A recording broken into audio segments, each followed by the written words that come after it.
Welcome to the INFOWARS Nightly News. It's Monday, April 28th, 2014, and here are our top stories. Tonight, bankers' biggest secrets have now gone mainstream. Then, a mysterious plane returns to Russia for the fourth straight day. And how taxpayers fund decadent sports owners. That's next on the INFOWARS Nightly News. In Hollywood, you drive into a big gate with armed guards, and then there'll be another gate in a neighborhood. You get into another gate, and then there'll be another gate on that house, and then a security office. Well, to underscore just how high tensions are in the Ukraine with Russia, Paul Joseph Watson writes that the Russian doomsday plane has been active now for a fourth consecutive day. This is Russia's Tupolev Tu T-14 SR, Moscow's version of the US E-4B, has been flying for the fourth consecutive day. It illustrates how Ukraine is descending into civil war. Now, this is a plane that typically shadows Putin, and as he points out, they may be using it as a decoy, but still, the fact that it's in the air for 4 days shows that they're concerned to either hide his presence or to protect wherever he is. Now, of course, this is a conflict that INFOWARS has pointed out many times is being pushed by the IMF, by bankers, by financiers like George Soros. We don't want the bankers creating another war. But it's interesting that the mainstream financial press is waking up to the fact and criticizing the fact that the bankers are not just creating wars, but creating money. This is an article from Washington's blog. The biggest secret about banking has just gone mainstream. He points out that they've proven now that loans come first and then deposits follow. And this is really from the Financial Times' Martin Wolf, one of the world's most influential mainstream financial writers, as he points out. He says that banks create money out of thin air, and because they do, they should be stripped of this power and limited to normal depository functions. Here's what Wolf said in the story. He said, printing counterfeit banknotes is illegal, but creating private money is not. And this is a source of instability in our markets. And then he underscores it with this quote: this giant hole at the heart of our market economies needs to be plugged. Now, this was also picked up by Business Insider, and the article there is ban all the banks. Here's the wild idea that people are starting to take seriously. And he points out that essentially the modern banking system represents the outsourcing of money creation from the federal government to the banking system. And again, he quotes economist Martin Wolf, who calls for stripping the banks of their right to create money. He says that since they're creating this money ex nihilo, they're responsible for destabilizing credit bubbles and for creating busts. And he says if the government is going to have to end up backstopping everything as it currently is, why not just have the government be the source of money creation?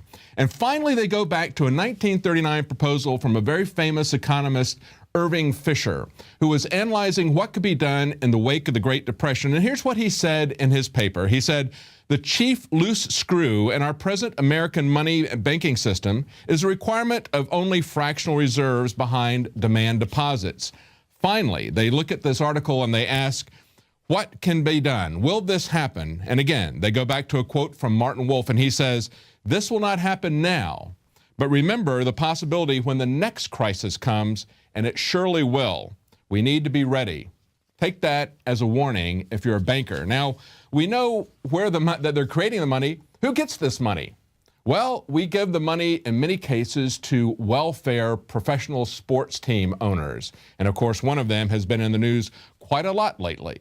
This is a guy who is a bona fide racist, who is a bona fide welfare recipient. Compare him to Cliven Bundy, the guy that they took the New York Times took his contents out of context and severely edited them to try to make him look like a racist. This guy, Donald Sterling, really is a racist, and he really is a welfare queen. This guy is getting over 233 times the amount of money that Cliven Bundy is accused of not paying in his grazing rights dispute with the BLM. And of course, this money is just given to him. Look at what he got in 1999. This is an article that was put out. Bear Stearns financed this and announced that the transaction, when they created the Staples Center, where Don Sterling's team is now playing, they said this transaction was the largest ever financing for a professional sports arena. He got $70 million.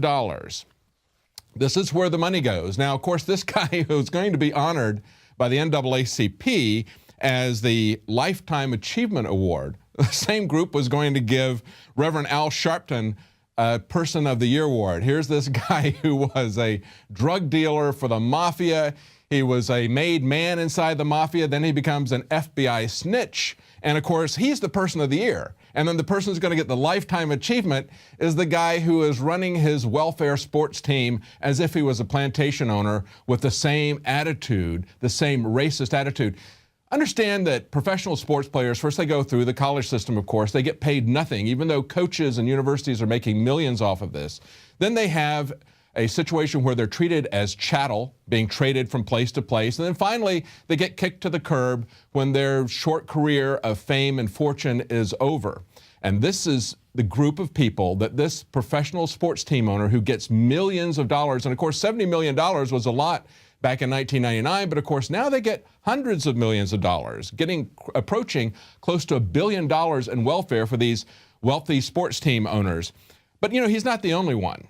Look at Arnold Schwarzenegger, for example. Here's a guy that the Simon Wiesenthal Center was going to give an award to, even though he had clear Nazi connections. They said he may be the son of a Nazi, but Arnold will get a Jewish award. Now, this is from the LA Times back when he was getting this honor, and they point out that even though there was an unauthorized biography that reported a lot of connections between him and his father, and of course his father was a Nazi in Austria, he volunteered for the SA and was an officer in the SA. And of course, there were reports in 1992 from Spy magazine that Arnold enjoyed playing and giving away records of Hitler's speeches. He thought that Hitler was a great man and made those comments on film, reportedly, in the Pumping Iron documentary. Of course, they did not use that in the final version. And then he said, I didn't think about money. I thought about fame, about just being the greatest. I was dreaming about being some dictator. Well, you know, Arnold, if you want to be a dictator, probably the best place to be is in American politics, because it seems like that's where everybody is acting like a dictator. But it's not just him. It's our current dictator-in-chief again. Obama winning the Nobel Peace Prize. Look at that.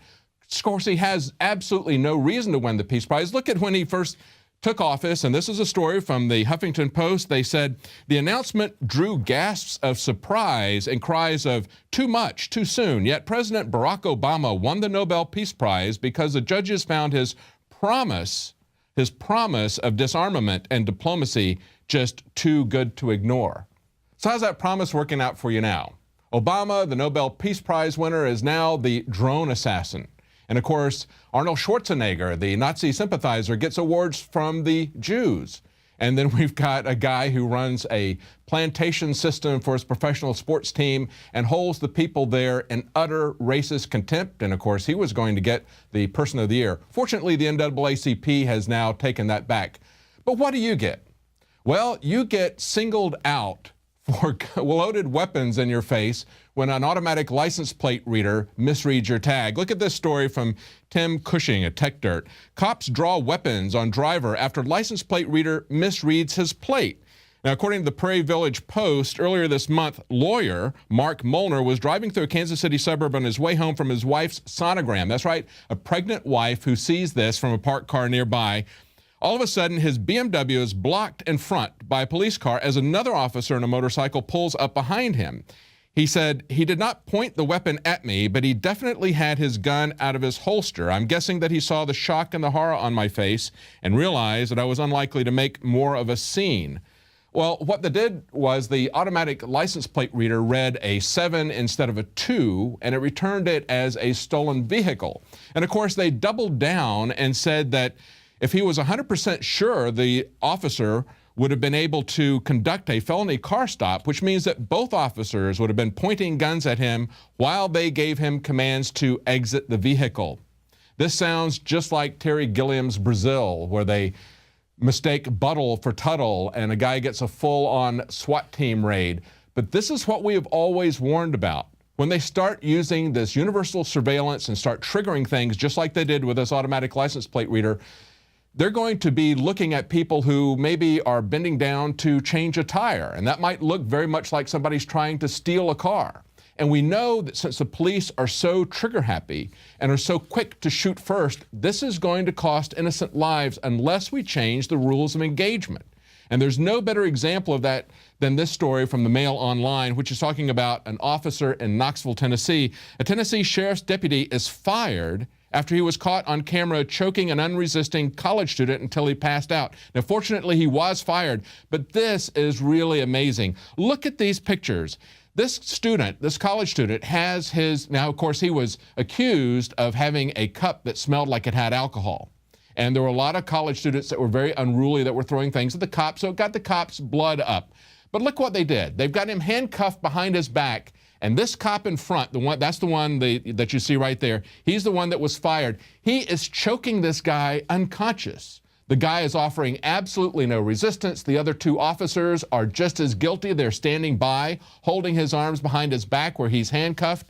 This is what we're seeing all the time. This is what we were really concerned about at the Bundy Ranch. This is why it became a national story, why Paul Joseph Watson picked it up.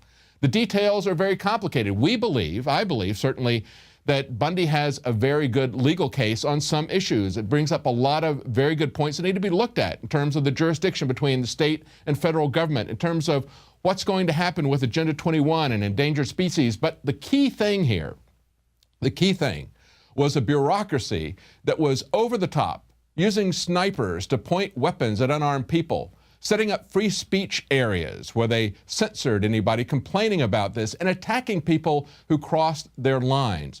This is what we have to contend with, and we have coming up at the end of the program Ron Paul pointing out that this was exactly what was going to happen back in 1997. But before we get there, let's look at another aspect that has surfaced from this Nevada ranch standoff, and that, of course, is Harry Reid's corruption and ethics issues. And that's an issue that is not going away. A new probe, this is reported by the New American, a new probe confirms Harry Reid's long history of corruption.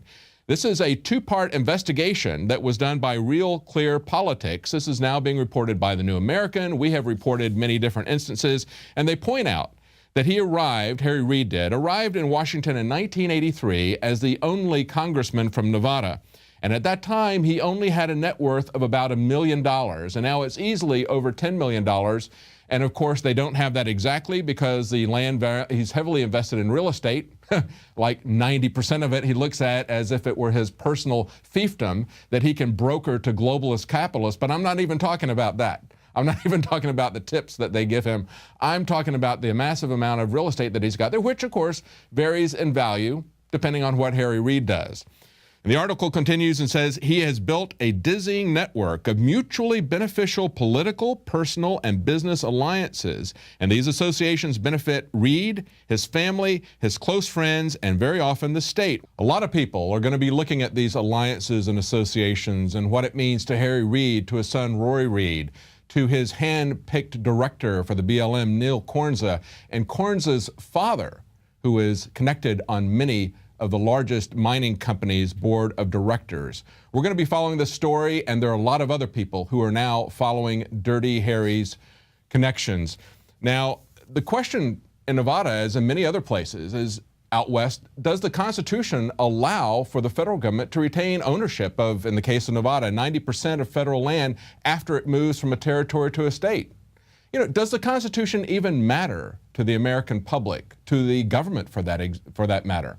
Well, right after the break, Joe Biggs is going to be asking people on the street what they think about the Constitution. Stay tuned. We'll be right back.